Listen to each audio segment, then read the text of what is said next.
Can I check your comment under my Jason in-game video? Do I want to?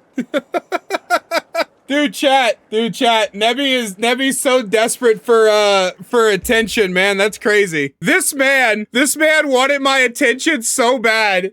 He came in this stream to ask me to look at his comment where he's like insulting me.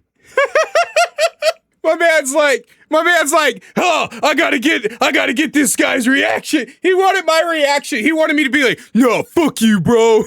No, fuck you. Oh, you're so pathetic, man. That's crazy. Oh, dude. I hope you feel better, man. I hope you have a good life, bro. That's so funny. Dimgar, can you ban him from Twitch chat now? We gave him his attention he wanted.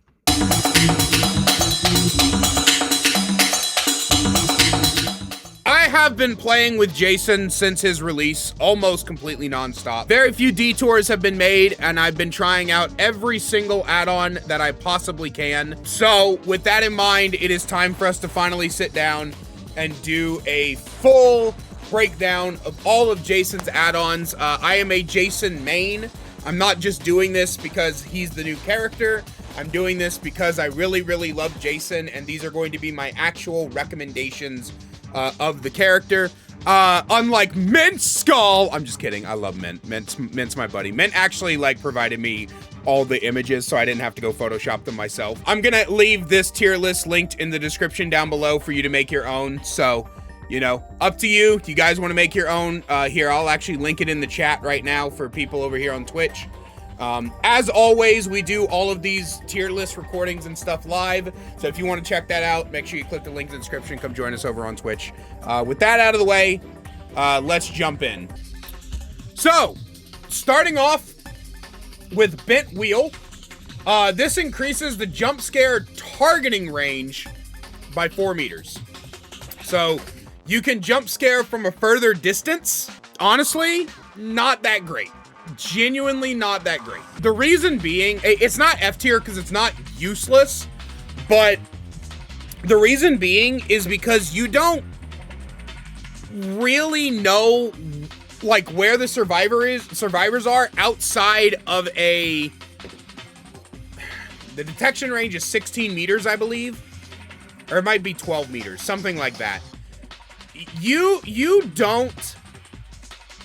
don't need the extra jump scare range. You're almost, honestly, no, I'm gonna put it F tier. You're never going to use the extra jump scare range. You never will. I'm sorry. On top of that, jump scare is grossly bugged where you can end up teleporting to places you're not even looking at. You know what I mean?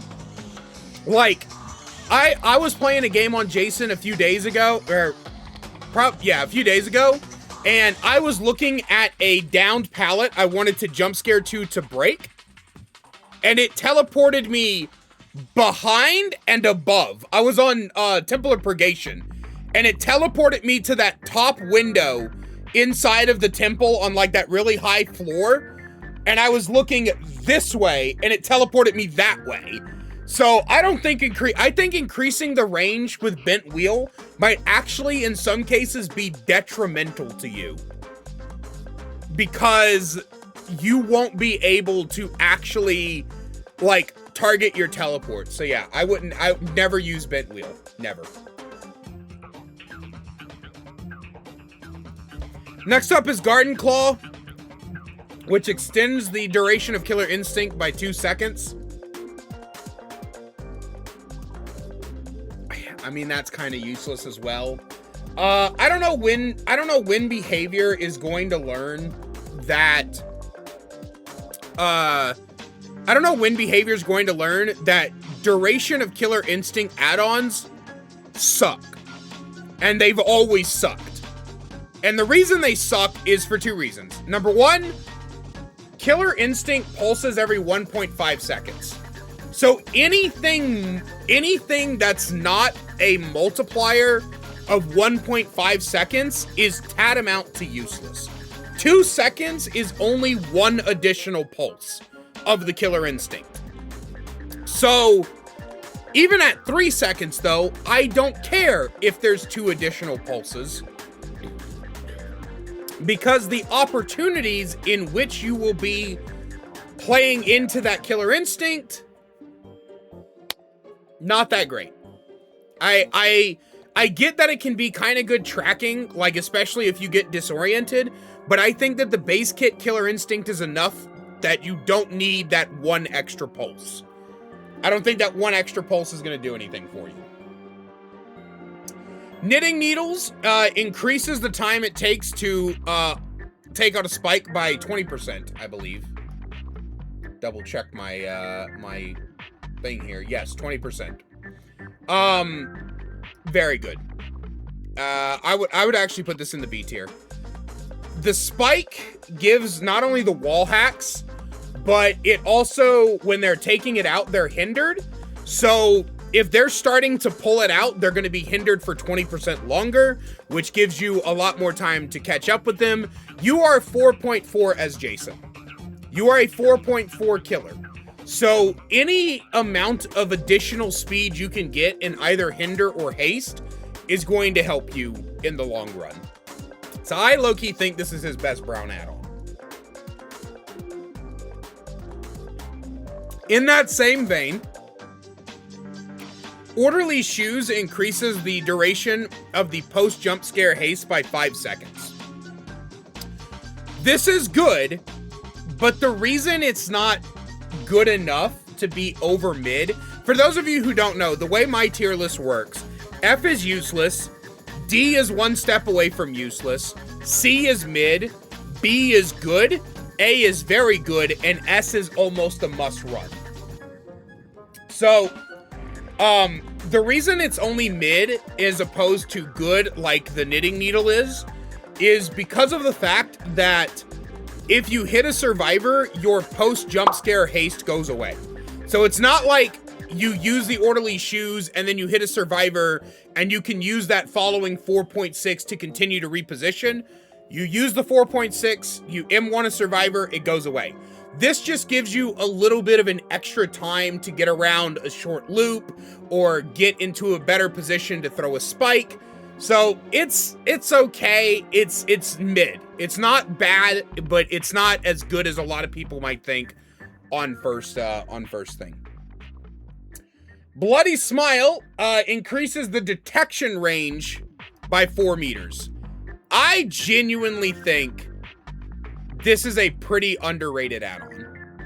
Like, genuinely think this is like a really, really good underrated add-on because it gives you so much more information. Here's the thing, right? Everyone knows by this point, everyone knows the tropey opening game when you pick Jason, right? You load in as Jason, you go in your omnipresent evil, immediately every survivor starts crouch walking. The thing about survivors, the thing about all players, is they're very impatient. So every once in a while, because survivors are impatient, they will typically uncrouch and recrouch every once in a while. And that additional range that you can see where they're at will give you so much like little short bursts of information that you aren't expecting to get. I run Bloody Smile a lot. And I get so many like random red miss or footsteps because the survivors like let go of their crouch button for a half a second, but they're like at the very edge of my detection range, but now I know where they're at. I think Bloody Smile is heavily underrated. Really, really good. Next up is Coroner's Coffee. Whenever you hit a survivor with a spike, they get thrown 25% further, which leads to more impales, better displacements, and then you gain a 13% haste for 3 seconds whenever you injure a survivor with the throwing spike and they don't collide with the environment during the push. That not colliding thing is so stupid. Because the whole point of throwing them further is to guarantee a collision and get them more out of what's the word I'm looking for? Out of position. And so losing that 13% haste just completely fucks this add-on. This was one of his best add-ons. But, okay, first off, there's collision everywhere. Like, you can collide with air. But also, it's just an unnecessary downside, right? You should just, they get thrown 25% further, you get 13% haste for 3 seconds. That's the way the add-on should work. Because it doesn't work like that, I'm going to put him in D because 9.9 times out of 10, they're colliding with something. And you're not getting the secondary effect. The first effect is really good, but, you know, we'll put it mid. We'll put it in mid. Maybe not D, because the first effect is really good, but we're putting it in mid. Used to be one of his best add-ons, though. Party Noisemaker. Breaking a pallet or a breakable wall with a jump scare reveals every single survivor outside of a 32-meter radius for 6 seconds. Normally not a big fan of ore reading on survivors, or on Jason, because Omnipresent Evil gets rid of it. But if you're coming out of a jump scare, you've already come out of the Omnipresent Evil. So you get 6 seconds, so half of your cooldown, to see where other survivors are on the map. Gives you a little bit more information. I'm going to go ahead and I'm going to put it good. I don't think it's better than knitting needles, but I do think it's good. Sleeping Bag. After grabbing a hook spike while in Omnipresent Evil, survivors who are within 8 meters of any hook have their locations revealed for 5 seconds. I honestly think this might be A tier. It gives you so much information. But the current hook distribution's not that great right now. I'm gonna put Sleeping Bag top of B. The current hook distribution is just not that good at the moment. And I don't know if it's bugged or what, but it's happened several times on stream where I will pick up a survivor and there will be like no hooks within like a 10, maybe 15 meter range. Like, just none, just zero. I have to like take a fucking trip across Antarctica looking for the lost city of Atlantis to get to a fucking hook sometimes. So with that hook distribution, it's very difficult for this add-on to get a lot of value, but there are oftentimes at least one hook next to a generator, so I think Sleeping Bag is low-key almost goated. Next up is Toxic Waste. After performing a jump scare, survivors within 8 meters of a hook or a scrap pile are infected with Oblivious for 13 seconds. Dude, it's just not good, man. It's just not good.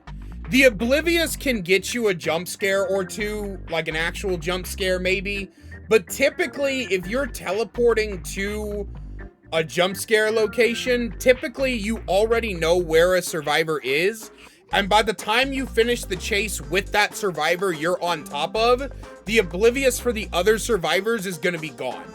So you don't really have time to take advantage of this Oblivious. Low-key,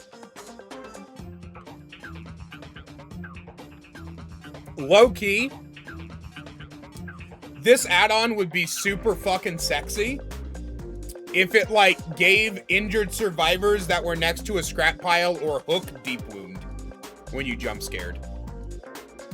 I think that would be a much cooler effect. Much cooler effect. Though it might be used for camping too much if we did that. But, okay. Next up, this is the one I was thinking of earlier. I can't believe this is a blue add-on. iGoop.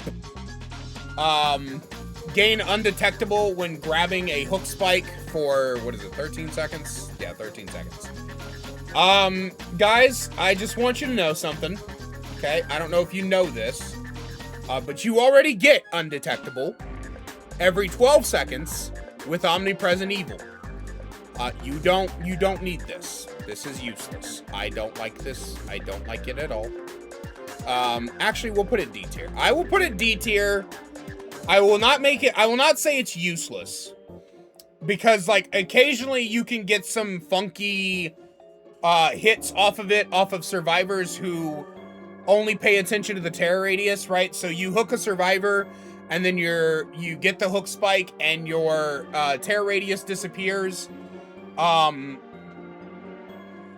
then they think you've gone into omnipresent evil, even though the fog doesn't show up.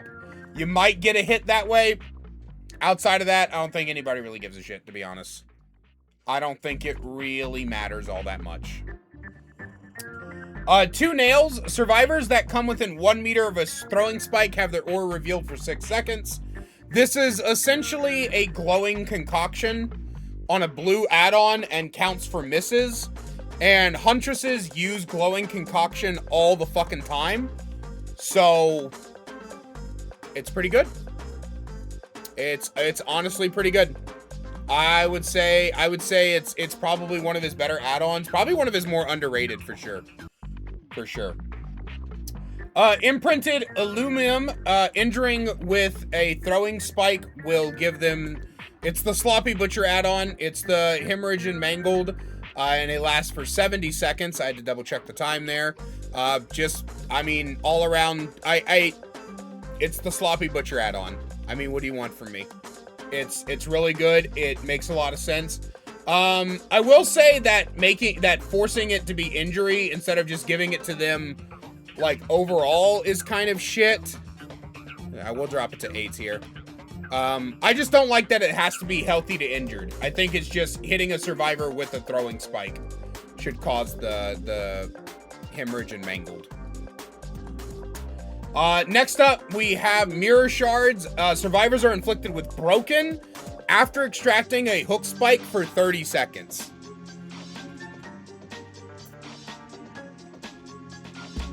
Recently, one of my mods did a build request with Face to Darkness. Low key. I think this add-on's A tier. It's great for a hit and run playstyle. If you combine this with the imprinted aluminum, survivors won't be able to heal for like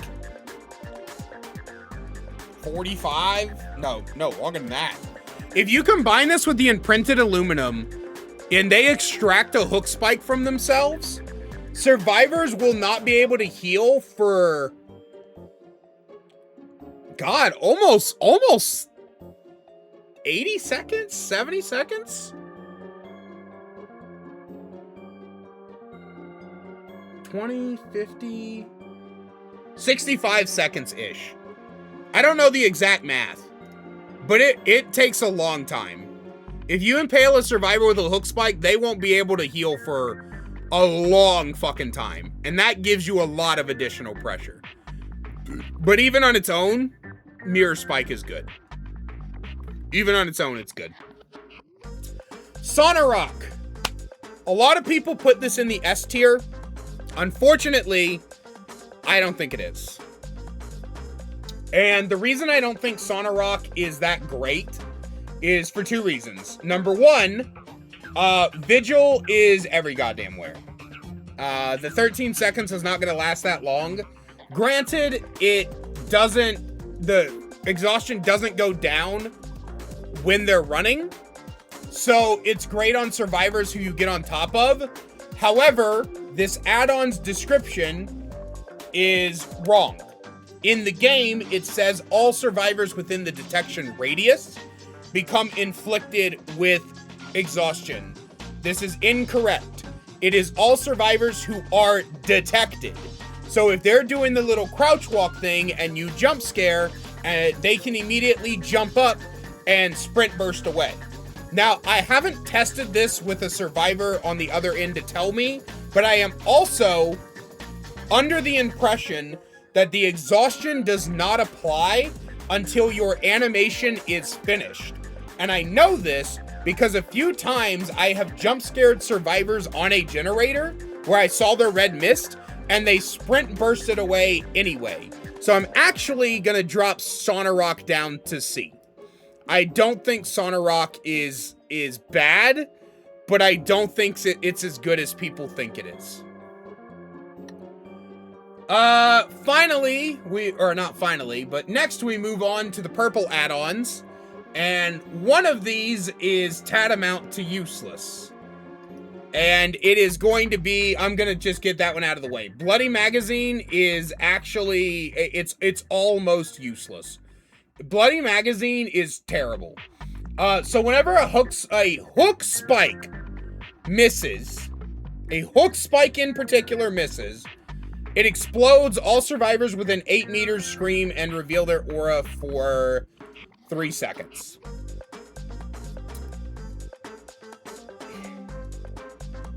The fact it only counts for hook spikes is a point against it. That's the first point.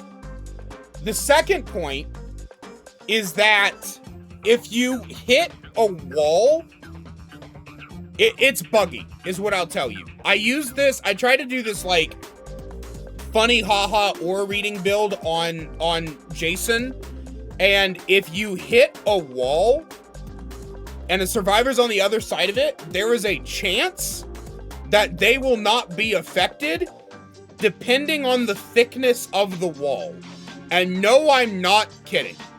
I had like 3 times in a match where I threw a hook spike. They went behind a wall. I threw the hook spike at the wall to force the screen to get the aura reading, and nothing happened.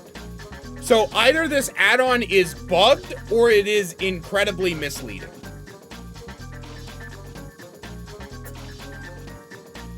Burnt Fuse. Whenever you hit a survivor with a hook spike, or is it any spike? I think it's any spike. A hook spike. Whenever you impale a survivor with a hook spike, they and other survivors within 13 meters cannot leave the gate for 5 seconds after they are impaled. Or no longer impaled. So as long as the hook spike's in them, no survivor leaves the gate. Because the gate is less than 13 meters wide.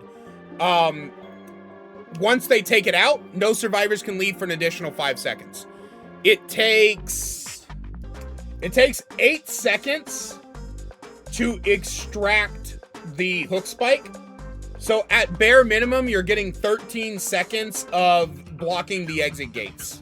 The only reason it's mid is because 1, it requires a hook spike, and 2, you're not often going to get the opportunity to get survivors with this. But it is pretty cool. It is one of my favorite add-ons design-wise. I'll put it that way. Next up is Deputy's Badge. One of only 2 S-tier add-ons. So Deputy's Badge, whenever you're in omnipresent mode, you go into within 4 meters of a generator. It blows the generator for 5% progress and starts regressing it. If a survivor is on the generator, they get a special skill check. The only thing to watch out for with this add-on is that it counts toward the regression instances, the 8-kick limit. So if you pass by the same generator 8 times, then that generator can no longer be regressed. And 5% is as much as kicking a generator. So this is essentially the act of dry kicking a generator over and over again.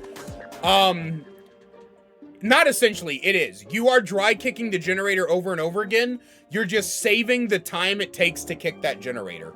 It can also be done while the generator is already regressing, which is great for slowdown. Gen speeds are very fast. That's why this is probably his best add-on. It's slowdown and it's information and all of that other stuff all in one. Really good. The problem is the inherent limit. You can only get 8. I saw Scott say that Deputy's Badge shouldn't, like, pop a gen that's currently regressing. I don't think it matters that much. I think gens fly so much. I think survivors have so many resources to stay alive. You have 70-second hook timers, 15-second base kit endurance. I don't think Deputy's Badge is a problem. Some people want it nerfed. I don't think it needs to be nerfed. I think that there is so much, the game is so fast that Deputy's Badge doesn't need to be nerfed. You can make it an iridescent if you want it, and then make boat motor a purple. but genuinely, I don't think it needs to be nerfed. I don't think it's a problem at all. I don't think it's broken or anything. Corkscrew. Whenever you impale a survivor, that survivor gains your terror radius, and then you are undetectable for 13 seconds. This add-on is bad. It's bad, but it is fucking funny. Oh, you have... Oh, wait. I misunderstood this add-on. You have undetectable as long as the hook spike is in him. That's still kind of bad, right? Because if you're not chasing them, there's no reason for them to not pull the hook spike out. So you have about 21 seconds of undetectable. I think we can move that to C tier. I think we can definitely move that to C tier. Yeah. Yeah, that's fine. That's fine. Yeah, okay. Alright, finally we get to the iridescence. Boat motor, I think, is just kind of good. The problem is that it only marks the windows for 16 seconds. I think the marking should be like 25 or even 30 seconds. Outside of that, I think it's pretty good. Finally, dirty money. This is my favorite Jason add-on. Whenever a generator is completed, you gain 2 tokens. There is no max, so you can have 10 full tokens. And then whenever you vault or break a pallet, you gain a regular throwing spike. This add-on is so good for consistent pressure. And if you combine it with something like brutal strength, it's so fucking funny, dude. Brutal strength enduring. So like you'll walk over to them, you'll throw a hook spike at them, they'll get impaled as they drop the pallet. They drop it on your head, you go boom, you know, the music sting, and then you quickly break the pallet, get the spike and go wing and just immediately throw a second one. It's so fucking funny, dude. I love this add-on. I love it. I wish it was not just a regular spike, but I mean, like I'm gonna do a full video on Jason, on changes I think that there should be made to Jason. But other than that, yeah. This is the final add-on tier list. You know, this is what we have. I really like it. I think Jason's got a decent spread of add-ons. Of course, some of them need to be improved a little bit, but overall, it's hard to go wrong. I think you'll find an add-on that fits your particular playstyle and your particular perk builds pretty well in general if you pick up Jason. But yeah, that's all I have. If you're watching this on YouTube, a very good, big, special thank you to my channel members listed on screen now. You want to find out how to become a channel member, they get awesome perks like seeing videos early, versus discount codes and more, than please click the join button down below. I love you guys so much, and I will see you in the next one.